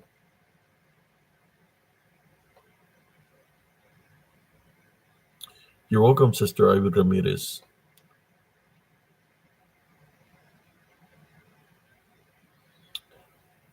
Yeah, sometimes we're placed in certain situations. There was a day, matter of fact, Saturday, I forgot to wear my crystals on me. Uh, I'll show the shirt one more time. It's this Phoenix that I'm wearing here. Uh, so we went to two quinceañeras. We were at one, and we danced a little bit, and then said, "Okay, let's go visit the other one. Let's like make our presence known." We get there, we're not even 5 minutes, and there's a situation with some cops and a kid. We recognize the kid because the kid is uh, related to my stepson's ex because they have a daughter together. So I recognized them. So these cops are giving them a hard time. I did not have my protection with me. So I see that they keep on and they pull them outside. So I go outside and they're trying to tell them this and this and that, you know. So I already know where it's going because it's going to the point where if we don't leave the premises, that he's going to get arrested. So I just tell him, hey, I tell him I got him. Come on, let's take you home. So I took him home. I deflated the situation. I was feeling a certain way because I could feel negative energy around where there was other forces. Where this location was near where I go investigate. So there was a lot of tension. I could feel it. So was able to take him home and stuff like that. But when I came back home, I wasn't feeling well, and I had forgot to wear this when I went out there. I didn't have it on my protection, but I'm wearing it today. I'm feeling a lot better. I deflated a situation where it could have been worse. Uh, and of course, the Zazian forces. That's what they dwell on. Always waiting for something to happen in that nature, so something worse can happen. If they can infiltrate spiritually, they will.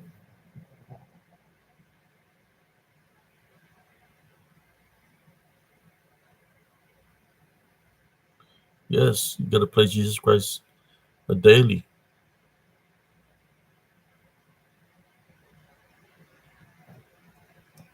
Thank you, Sister Annette.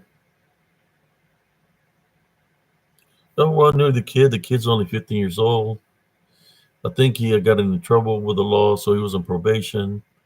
The cops were trying to tell him he can't be there because they were serving liquor, but it was a sweet 15th birthday, a quinceañera, where there's kids. So I think they were making it more than anything. So, but I intervened and I took him home because, but I was feeling something was going to happen, something not good was going to happen. So that's why I decided to intervene and take him. So that second quinceañera was real fast. We just went there and left.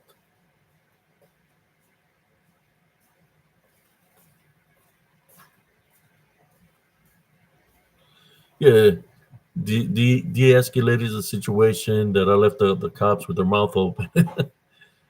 I knew what I was doing. They didn't say, "Hey, you can take them" or nothing because I already knew what they were trying to do. So I could see things ahead of time. I knew exactly what they were trying to do. They're going to try to get him in trouble. But I escalated and I took him out of that situation. So that's something that happened last night. Like again, I'm sorry about Restream. It wasn't working properly. If I could have cousin Jesse here, let me see. Let me try something out. Somebody's somebody. Well, no, when I did this link, it's not to add people. I think the only way you can use a link to add people will be through YouTube, through a cell phone. But we'll see. Hopefully, stream is back up tomorrow again.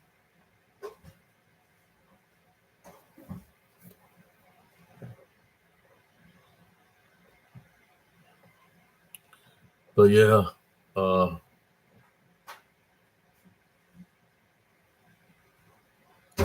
fear. I believe that's why these things manifest the way they do. They manifest to look a certain way for the fear factor. Because you get scared, that's a spiritual opening. So the thing is not to get scared.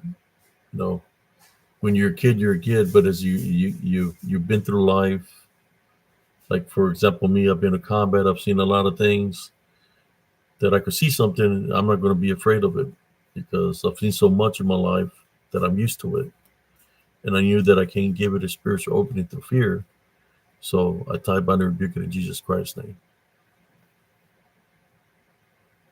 Just being honest with you, brothers and sisters.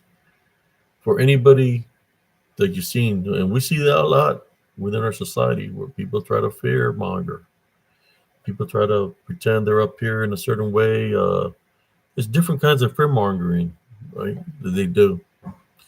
Uh, a lot of deceit, a lot of things that they want you to do to be against what you believe in. Of they try to infiltrate to stop the path of life you're in. So long you know what's important in your life and you know what Jesus Christ can do for you, then you know how you have to be. You know what it takes to fight these things that I speak of. Whether it's the winged creature that I'm talking, demonic creature, the Yorona, the this Lycanthrope, Dogman, DDN, disembodied demonic Nephilim, uh, all this captures pictures that I've captured, right, of things that are demonic in nature. I know what it takes. That's why I do this to overcome them, and it's through Jesus Christ. That's the only way that we can overcome is through Jesus Christ with a heavenly love foundation. Let me rephrase myself: a heavenly love foundation. What does that mean? That means no sin. Why no sin? Because sin is a spiritual opening. Heavenly love foundation is the real love foundation. It's a heavenly love foundation, not the love for sin. When people do this woke stuff, no, that's misleading you the wrong way. I'm talking about having a relationship with Jesus Christ, doing the right thing for yourself because your spirit knows the truth within yourself. The spirit knows the truth. Your spirit is not going to BS you. It's going to tell you you were doing right or wrong. It's just up to you, right? Either you're going to be hard headed or you're going to do something about it, right? Because your spirit is letting you know this ain't right. So you know, nobody has to tell you. Brother Abe doesn't have to tell you. Sergeant Sears doesn't have to tell you all this. It's because it's within you.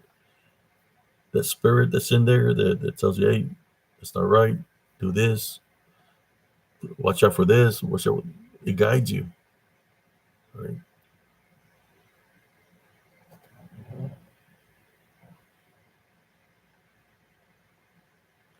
But in saying that, brothers and sisters, we're fixing is there any questions before I go, brothers and sisters?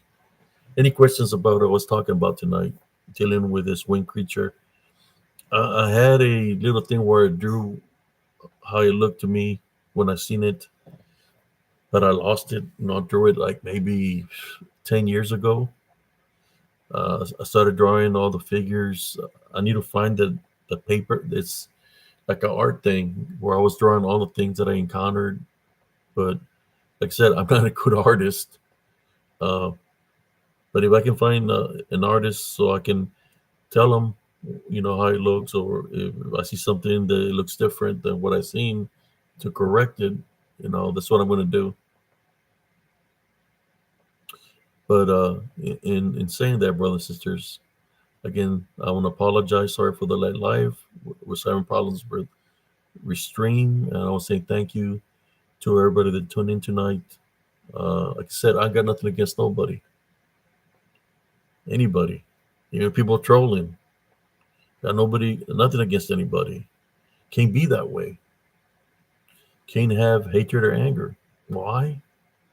Hello, that's a spiritual opening.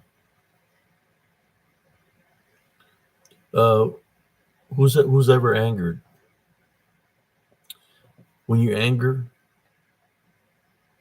and you let it out, how does it feel afterwards? It's not a good feeling, right? It's not a good feeling because the reason you feel not a good feeling afterwards is because you left the spiritual opening and you got infiltrated. So you're not feeling good. That's how they infiltrate.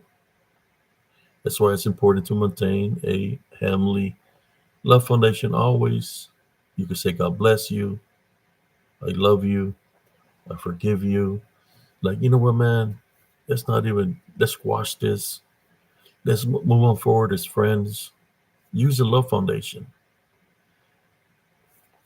Man, I've seen it where people's demeanor change. I used to have when I used to work at Walmart distribution center after the military. There was this manager. He was always saying hi to me every morning with a smiley face every morning. Then one day, I go to say hi to him like we normally say hi, and he's looking at me real ugly, and he starts screaming at me. So he's screaming at me. I'm like, something ain't right spiritually. So as he's yelling at me, I could see the unclean spirit in him, where it's moving in his face, where it's he's got the negative attachment. So I look at him, let him say whatever he's going to say, and I don't take the words to heart. I look at him and say, God bless you, brother. Have a blessed day. And then whatever's there leaves. He's like, oh, God bless you too, brother. You have a blessed day too. And he gives me a smile. The spiritual knowledge is within you, brothers and sisters. Those gifts are within you. Every single one of y'all. Don't let anything deceive you from your spiritual gifts, your spiritual abilities. They're within you. They are within you. You have the spiritual wisdom and knowledge. So don't let anything that has fallen deceive you. Anything that's gone against the Heavenly Father, don't let that deceive you. Don't put yourself under something like that, because those things, they will never make it back into the kingdom of heaven. Now you and me, we have the opportunity to make it back into the kingdom of heaven. Every single one of us. It's about doing the right thing, staying humble, staying with your inner peace, doing the opposite of what the enemy wants you to do. The opposite of fear is no fear. The opposite of them for you to believe them is no. Don't believe in them. Don't give them power. Uh,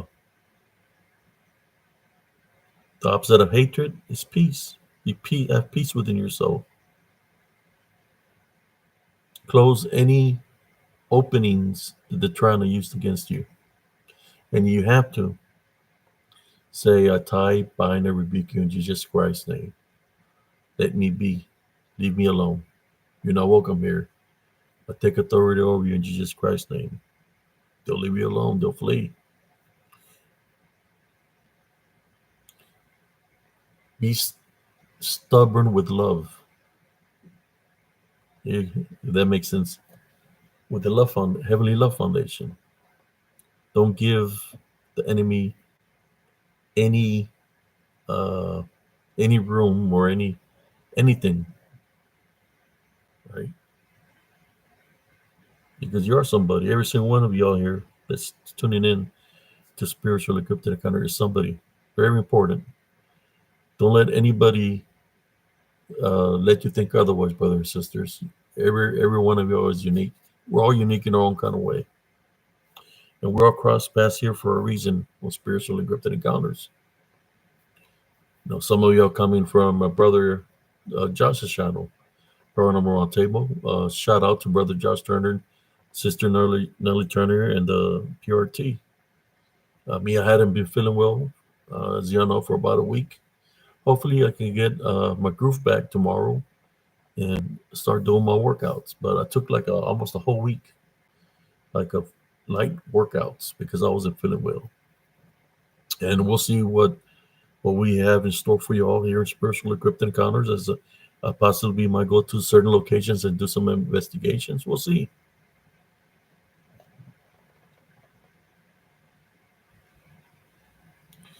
Yes, Mr. Anderson, that sounds good, brother.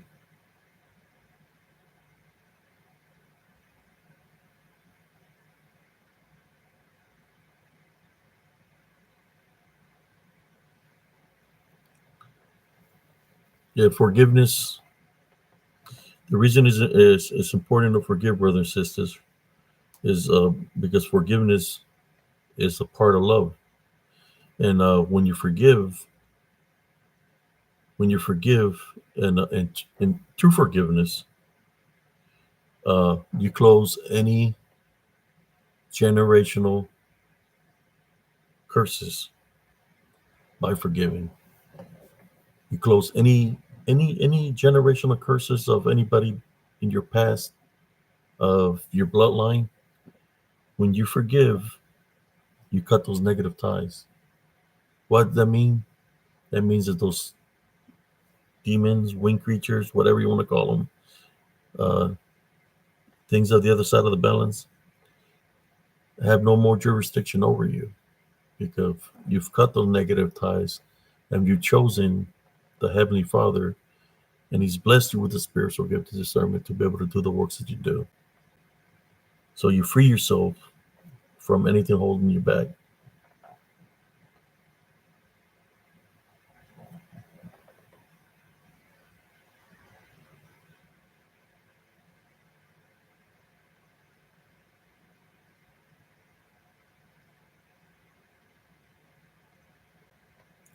Yes, brother.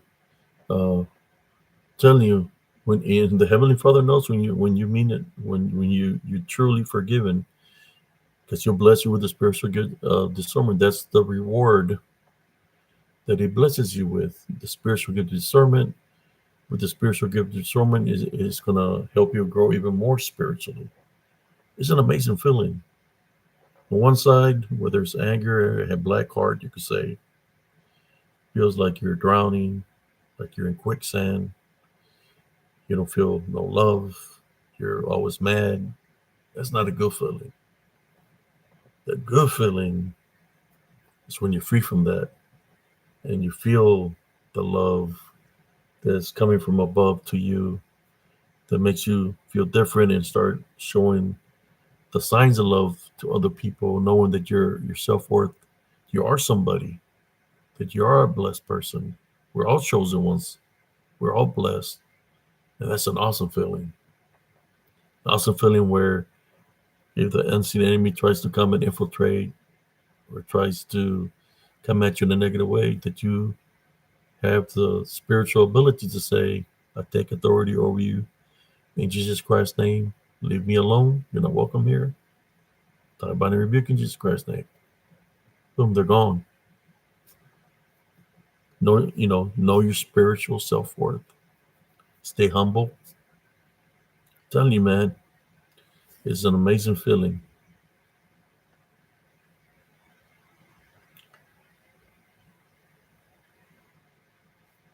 In saying that, brothers and sisters, this is Brother Abe Cias, Saran Cias, signing off from Spiritual Encrypted Encounters here on YouTube. I hope everybody had an awesome show. And I've been talking to you with my head off because I've been with my head off. I feel pretty good, I guess, talking with my head off. I just want to say thank you all for taking the time to tuning in. And I want to say, I guess, I'm sorry what happened to Restream, but hopefully they fix it. If not, I'll just continue to do the shows like this till whenever I can fix a problem or find a different solution.